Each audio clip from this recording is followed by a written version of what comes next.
अयोध्या शहर के राजकीय इंटर कॉलेज जीआईसी परिसर में 4.92 करोड़ रुपए की लागत से आधुनिक इंडोर मिनी स्टेडियम बनाया जाएगा।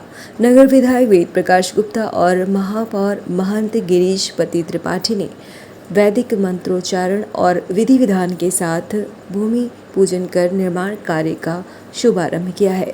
इस मौके पर जिला विद्यालय निरीक्षण डॉक्टर पवन कुमार तिवारी, भाजपा पदाधिकारी, जनप्रतिनिधि और स्थानीय नागरिक मौजूद रहे।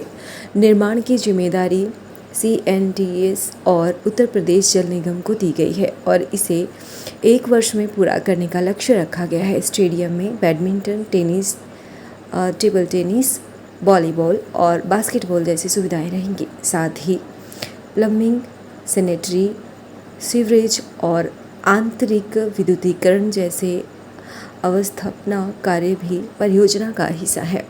अभी तक विधान और विभाग को 2.16 करोड़ रुपए की धनराशि मिल चुकी है। इस इंडोर स्टेडियम के बनने से GIC के छात्रों और आसपास के खिलाड़ियों को हर मौसम में अभ्यास और बेहतर प्रशिक्षण की सुविधा मिलेगी, जिसमें अयोध्या क्षेत्र की खेल प्रतिभागियों को नया मंच मिलेगा। आज अयोध्या में गवर्नमेंट इंटर कॉलेज जो बहुत प्राचीनतम विद्यालय है, यहाँ इस अयोध्या का कम से कम 150 साल से पुराना विद्यालय है। विधायक बनने के बाद मेरी बहुत इच्छा हमेशा रही कि इस विद्यालय का जीर्णोद्धार हो। अयोध्या यदि स्मार्ट सिटी बन रही है तो GIC भी स्मार्ट सिटी बने। माननीय मुख्यमंत्री जी ने एक गवर्नमेंट इंटर कॉलेज हम लोगों को दिया और ये दूसरा इसका जीर्णोद्धार का जो एक संकल्प था वो आज पूरे होने जा रहा है। यहाँ पर एक इंडोर स्टेडियम का आज भूमि पूजन का कार्यक्रम संपादित हुआ है। इसके साथ ही साथ और भी जो पुरानी बिल्डिंग है हम लोग प्रयास करते हैं इसका बाउंड्री वॉल भी बनाए और ये GIC सुंदरतम विद्यालय बने और यहाँ के बच्चों को एक अच्छी शिक्षा, अच्छे वातावरण मिले, जो माननीय मुख्यमंत्री जी का संकल्प है। तो जो कायाकल्प प्राइमरी स्कूलों का चल रहा था उसी प्रकार गवर्नमेंट इंटर कॉलेज अयोध्या का भी आज कायाकल्प की शुरुआत हुई है और मुझे विश्वास है कि बहुत जल्दी संपूर्ण गवर्नमेंट इंटर कॉलेज का सौंदर्यीकरण भी, यहाँ के जो हॉस्टल्स बड़े जीर्ण शीर्ण अवस्था में DS महोदय ने मुझे बताया था, मैंने उसको प्रस्ताव को दिया है, वो भी हम लोग कराएंगे और एक सुंदरतम विद्यालय GIC गवर्नमेंट इंटर कॉलेज बनेगा, ऐसा मेरा विश्वास है। कितनी की लागत से अभी ये लागत का तो शुरुआत है, अभी जो है वो 1 करोड़ का ये इंडोर स्टेडियम का है। इसके अलावा भी और बहुत सारी योजनाएं प्रस्तावित हैं जो मैंने भेजी हुई है। मुझे लगता है वो सब होके आएंगी तो कम से कम 8 से 10 करोड़ की योजना यहाँ पर GIC के तक ले आएगी। धन्यवाद। बन रहा है, कौन सा से खेल वाला बन रहा है और कितनी लागत से तैयार हो रहा है? नमस्कार। आज दिनांक 12 जून 2026 को राजकीय इंटर कॉलेज अयोध्या के प्रांगण में मिनी स्टेडियम के निर्माण का आरंभ हुआ। उसके लिए भूमि पूजन कराया गया। इस निर्माण की लागत लगभग 4 करोड़ 95 लाख रुपए है, जिसमें से आधे की धनराशि प्राप्त हुई है जो निर्माणदायी संस्था है CNDS, उनको हस्तांतरित की गई है।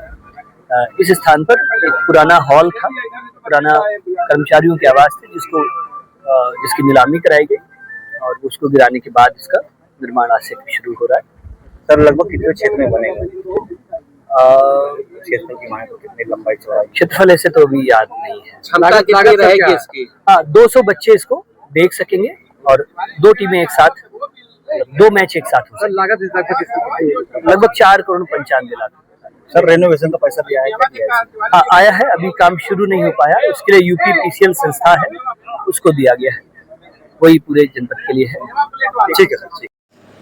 अयोध्या में राम मंदिर दान राशि विवाद पर सूर्य प्रताप शाही ने कहा कि यह ट्रस्ट का आंतरिक मामला है। श्री राम जन्मभूमि तीर्थ क्षेत्र ट्रस्ट के मामले की जांच शुरू कर दी है। आवश्यक कार्यवाही ट्रस्ट अपनी नियमावली के अनुसार करेगा। ट्रस्ट इस मामले को लेकर पूरी तरह सजग और सतर्क है।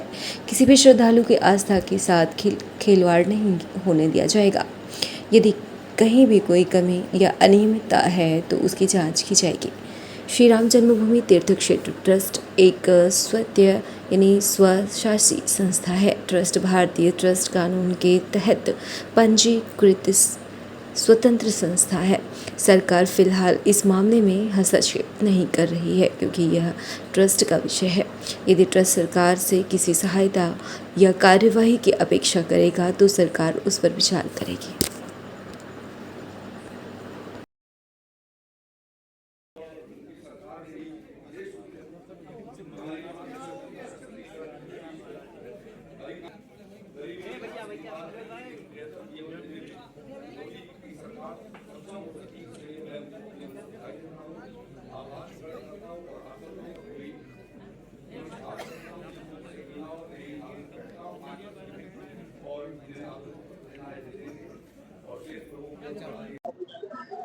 देखिए, अभी तो ये आरोप की बात आप कर रहे हैं, ये उनका आंतरिक मामला है ट्रस्ट का, और ट्रस्ट के लोगों ने उसके जांच पड़ताल शुरू करी है और उसका जो आवश्यक कार्रवाई होगा वो लोग करेंगे। किसी के आस्था के साथ कोई खिलवाड़ नहीं किया जाएगा और राम जन्मभूमि ट्रस्ट स्वयं सजग और सतर्क है, और यदि कहीं पर कोई कमियां हैं तो उसकी जांच कर रहे हैं। ये उनका आंतरिक मामला है और सरकार से यदि कोई अपेक्षा करेंगे तो सरकार भी उसमें उस काम को आगे की ओर बढ़ाएगी। अगर हम लोग बनवाने तो सब बनवाएंगे। श्री राम जन्मभूमि ट्रस्ट मंदिर निर्माण समिति यह एक स्वायत्त शासी संस्था है। उसके अपने बाइलाज हैं, अपनी नियमावली है और भारतीय ट्रस्ट के अंतर्गत वो पंजीकृत हैं। तो यह एक तरीके से एक स्वतंत्र और संस्था है और अपने आंतरिक मामलों को वो स्वयं देखेगी, और यदि उसको आवश्यकता पड़ेगी कि राज्य सरकार उसमें कुछ करे तो वो यदि वो चाहेंगे तो उस समय इसके बारे में राज्य सरकार विचार करेगी। मोदी सरकार ने 12 वर्ष पूरे होने पर कृषि मंत्री एवं अयोध्या के प्रभारी मंत्री सूर्य प्रताप शाही ने मीडिया से संवाद किया है। उन्होंने कहा कि प्रधानमंत्री नरेंद्र मोदी ने देश के विकास को नई दिशा दी है। योगी आदित्यनाथ सरकार ने केंद्र की योजनाओं को प्रभावी ढंग से जमीन पर उतारा है। शाही ने मुख्यमंत्री योगी आदित्यनाथ को योजनाओं के सफल क्रियान्वयन के लिए बधाई दी है। उन्होंने सरकारी योजनाओं की जानकारी जनता तक पहुंचाने के लिए मीडिया का आभार जताया है। मंत्री ने बताया कि प्रदेश में 55,590 निराश्रित महिलाओं को पेंशन का लाभ मिलेगा। योगी सरकार बनने से पहले निराश्रित महिलाओं को 300 रुपये प्रति माह पेंशन मिलती थी। वर्तमान सरकार ने पेंशन राशि बढ़ाकर 1,000 प्रति माह कर दी है। अयोध्या में एयरपोर्ट, रेलवे स्टेशन, चौड़ी सड़कों की चौड़ीकरण एवं विकास परियोजनाओं का निर्माण कराया है। सूर्य प्रताप शाही ने मोदी सरकार के 12 वर्षों को भारत के इतिहास का स्वर्णिम और अभूतपूर्व कार्यकाल बताते हुए कहा कि इस दौरान गरीबों के कल्याण और देश की आर्थिक मजबूती पर विशेष काम हुआ है।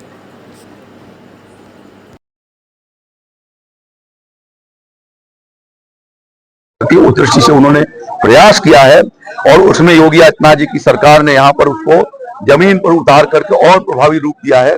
इसके लिए मैं उन्हें बधाई देता हूं और आप लोगों ने भी इसमें काफी सहयोग किया कि इन योजनाओं को आम जन तक पहुंचाया। इसके लिए देश की मीडिया और अयोध्या की मीडिया को विशेष रूप से आभार प्रकट करता हूं। और निराश्रित महिला 55,590 लोगों को पेंशन ये दी जा रही है। जब योगी जी की सरकार आई थी तो उस समय 300 रुपया पेंशन मिलता था। योगी जी की सरकार ने इसे बढ़ा करके इन तीनों कैटेगरी के पेंशन को 1,000 रुपया मासिक आज से कई साल पहले कर दी, और उससे निराश्रित लोगों को भी एक बहुत संबल के रूप में हमारी सरकार ने काम किया है।